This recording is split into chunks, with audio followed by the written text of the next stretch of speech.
Hey guys, welcome back to our channel. So ভিডিওর যে title সেটা থেকে তোমরা বুঝে গেছো যে আজকের ভিডিওর টপিকটা কি। তো আজকে আমি খুব ছোট্ট করে একটা এক্সপিরিয়েন্স আমার তোমাদের সাথে শেয়ার করব। আমি কোনো বড় মেকানিক নয়, বাট আমি আমার বাইকের যে সার্ভিস করিয়ে বা রিবিল্ড করিয়ে মডিফিকেশন করিয়ে যে এক্সপিরিয়েন্সটা আমার হয়েছে সেটাই আমি আমার বিভিন্ন ভিডিও তোমাদের সাথে শেয়ার করি।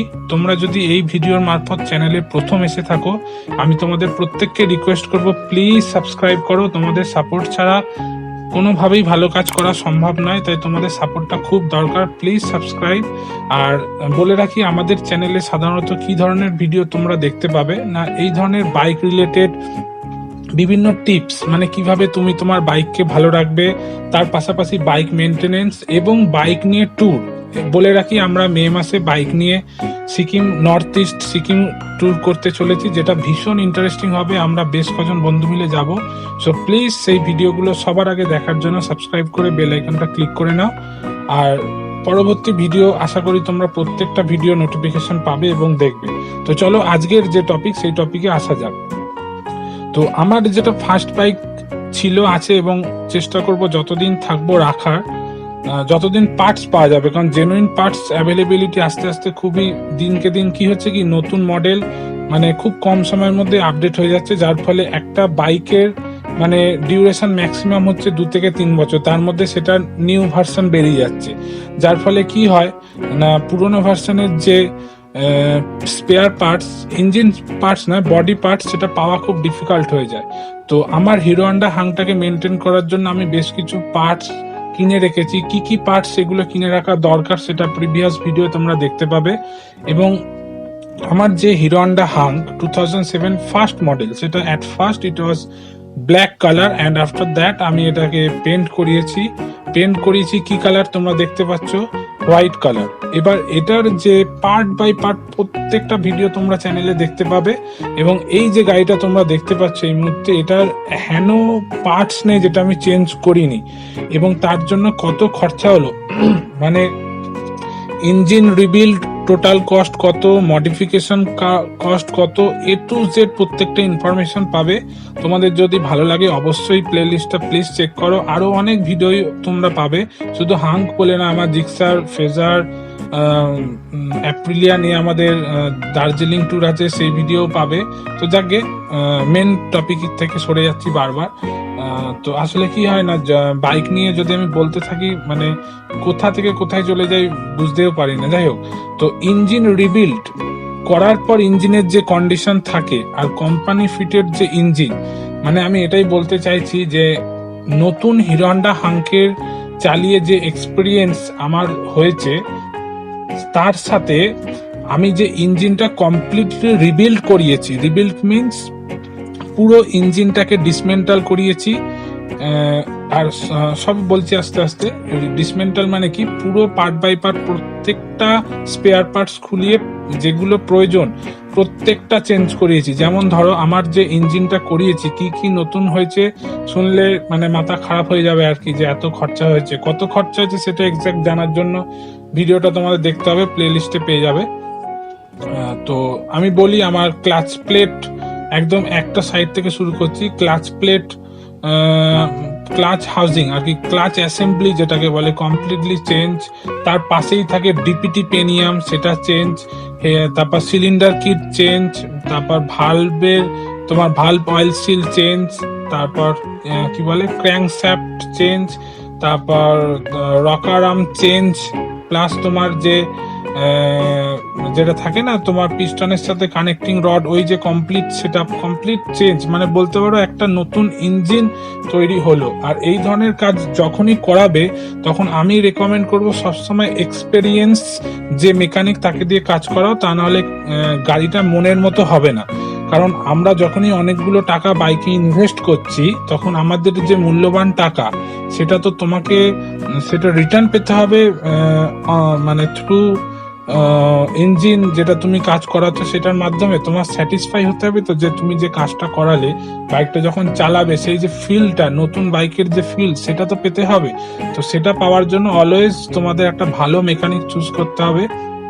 আমি যে পরিমাণ স্পেয়ার পার্টস নতুন কিনেছি, আমি চাইলে সেই সমস্ত স্পেয়ার পার্টস দিয়ে আমি শোরুমে কাজ করাতে পারতাম, কিন্তু শোরুমে করাইনি। ইনফ্যাক্ট শোরুমে করালে আমি 6 মাসের ওয়ারেন্টি পেতাম, মানে উইদিন 6 মান্থস যদি কোনো রকম কোনো প্রবলেম হয় তো তারা সম্পূর্ণ ফ্রি অফ কস্ট সেটা চেঞ্জ করে দেবে। কিন্তু আমার লোকাল যে মেকানিক আছে, যাকে দিয়ে আমি কাজ করাই, যারা চুচুড়ো হুগলিতে থাকো, গৌড়দা খাদনা মোড়ে থাকে, গৌড়দা বললেই সবাই চিনবে। তো গৌড় কাকার ওপর আমার রিলায়েবিলিটি এতটা বেশি যে আমি গৌড় কাকার ওপরই পুরো ছেড়ে দিয়েছিলাম।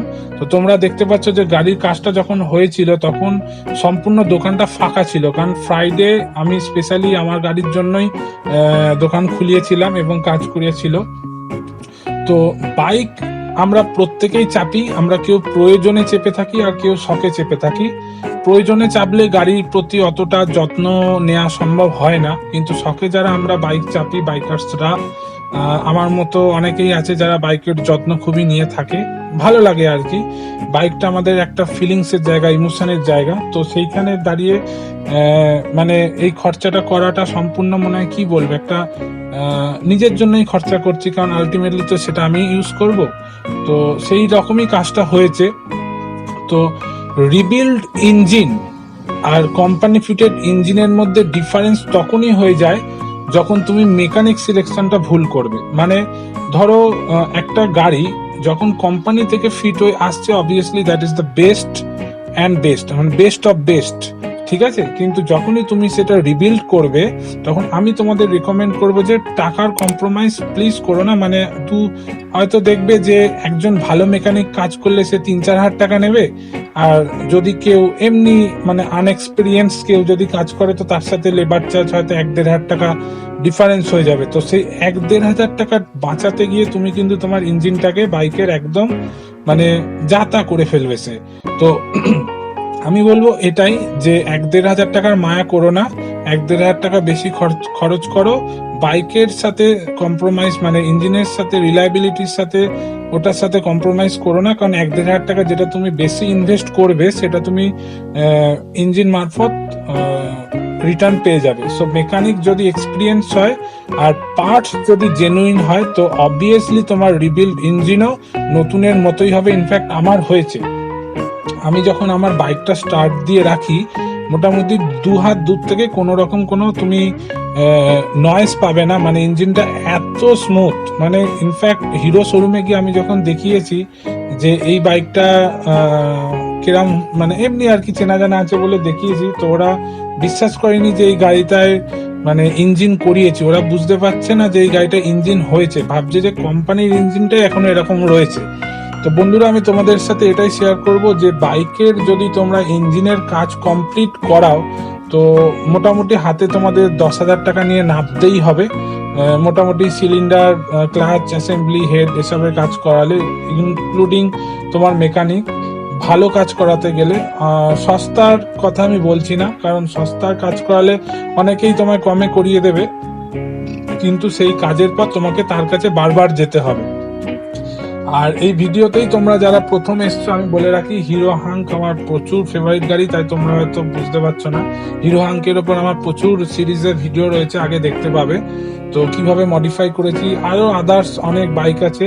তো আজকের ভিডিওটার মাধ্যমে তোমাদের সাথে এটাই শেয়ার করলাম যে বাইক নিউ যেরকম রিবিল্ড বা মডিফাই করে ভালো মেকানিকের হাতে ঠিক সেই রকমই নতুনের মতো শোরুমের মতো বাইক করা যায়। তোমরা আমার গাড়িটাকে দেখতে পাচ্ছ সচক্ষে, যেই গাড়িটা 2007 এর গাড়ি, এটা ব্ল্যাক টু হোয়াইট হয়েছে, কমপ্লিট ইঞ্জিন রিবিল্ড হয়েছে। ইনফ্যাক্ট এখন শোরুমের লোক দেখলে বলে এই গাড়িটা শোরুমে সাজিয়ে দাও, আমরা নতুন বলে বিক্রি করবো। তো যাই হোক, এটা মজা করে বললাম। তো বন্ধুরা যদি ভিডিওটা ভালো লেগে থাকে প্লিজ লাইক করো। আর আপকামিং আমাদের ট্যুরের ভিডিও আসছে, নর্থ ইস্ট আমরা ট্যুর করতে চলেছি আমার সুজুকি জিক্সার বাইক নিয়ে। আমার বন্ধুদেরও আরো সব ভ্যারাইটিস বাইক রয়েছে, তোমরা দেখতে পাবে, এনজয় করবে। সো প্লিজ সাবস্ক্রাইব করো। দেখা হচ্ছে ঠিক এইরকমই ইনফরমেটিভ ভিডিও নিয়ে, এবং ট্যুরের ভিডিও তো আসতেই চলেছে। তো এরকম বাইক রিলেটেড যারা বাইক লাভার্স রয়েছে চ্যানেলের সাথে জুড়ে যাও, তোমরা সাপোর্ট না করলে কি করে বন্ধু এগোবো। তো চলো দেখা হচ্ছে পরবর্তী video. Till then safe ride, safe life. আর হ্যাঁ, অবশ্যই যখনই বাইক চালাবে চেষ্টা করবে রাইডিং গিয়ার্স পরতে, প্রপার রাইডিং গিয়ার্স। আর আমি একটা জিনিস সবসময় বলি যে জোরে চালানো গাড়ি খারাপ নয়, তোমাদের একটা জিনিস মাথায় রাখতে হবে, এখন ইন্ডিয়ায় অ্যাক্সিডেন্ট রেট ভীষণ বেড়ে গেছে। তো সেই জন্য যেরকম রোড কন্ডিশন, ফাঁকা রাস্তায় জোরে চালাও, যেখানে কনজাস্টেড এরিয়া সেখানে আস্তে চালাও। ব্যাস, দ্যাট ইজ ফর টুডে। চলো, টাটা।